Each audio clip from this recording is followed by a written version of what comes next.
dalam negeri itu wilayah Negara Kesatuan Republik Indonesia merupakan wilayah yurisdiksi sistem hukum nasional, sehingga semua ancaman yang datang dari dalam termasuk terorisme, responsnya adalah penegakan hukum, karena awalnya adalah pelanggaran hukum. Dan tentara tidak pernah dirancang di negara manapun untuk menjadi penegak hukum. Saya berikan contoh. Polisi itu dalam dirinya masing-masing, orang per orang, itu membawakan KUHP. Pada perapatan, kalau kita mengemudi mobil, kita menghentikan mobil lewat garis putih, polisi di pojok itu bisa meniupkan peluit. Peluit itu sakti. Peluit itu mewakili KUHP. Polisi bisa memeriksa kita.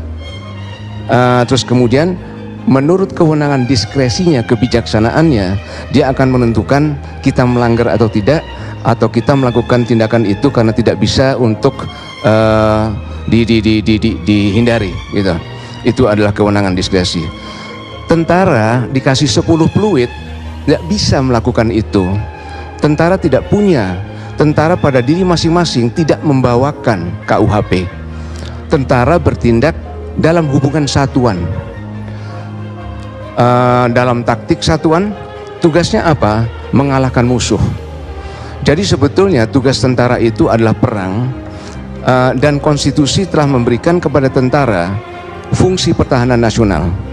Dan pertahanan itu sebetulnya adalah pertahanan untuk menghadapi ancaman militer dari luar negeri atau external defense gitu.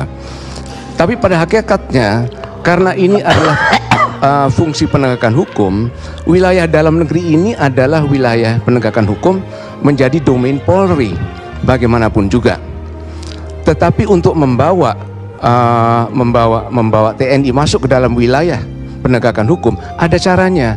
Sudah cukup dalam undang-undang TNI, yaitu bahwa ada itu daftarnya, itu tugas-tugas TNI. Ada kuncinya, pasal terakhir itu, pasal penutup.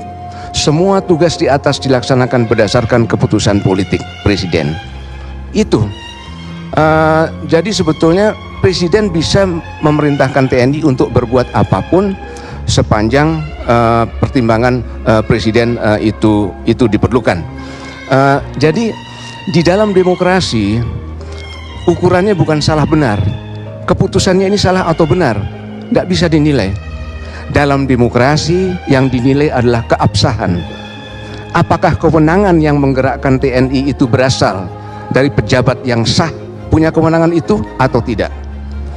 Walaupun itu adalah membuat MOU dengan kementerian lain, kalau itu datang dari Panglima TNI, salah. Karena Panglima TNI tidak berwenang untuk membuat keputusan politik bagi TNI.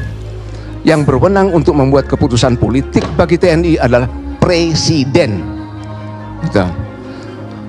Jadi ini banyak yang kita tidak menyadari dan kita biarkan begitu saja.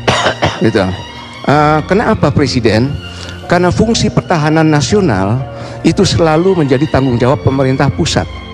TNI tidak pernah diberikan kepada daerah.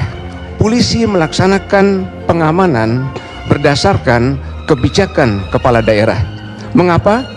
Karena kepala daerah itu yang diberikan mandat oleh rakyat, dipinjami mandat sebagian kedaulatan rakyat. Begitu juga di tingkat nasional adalah presiden. Ingat, betapapun gagahnya Panglima TNI, Komandan TNI pakai baret hijau, pakai baret merah, pakai baret hitam, betapa gagahnya polisi dengan segala macam tempelan itu, Panglima TNI dan Kapolri tidak pernah dipilih oleh rakyat. Pejabat publik yang dipilih oleh rakyat akan selalu lebih sakti dari pejabat yang diangkat di dalam demokrasi.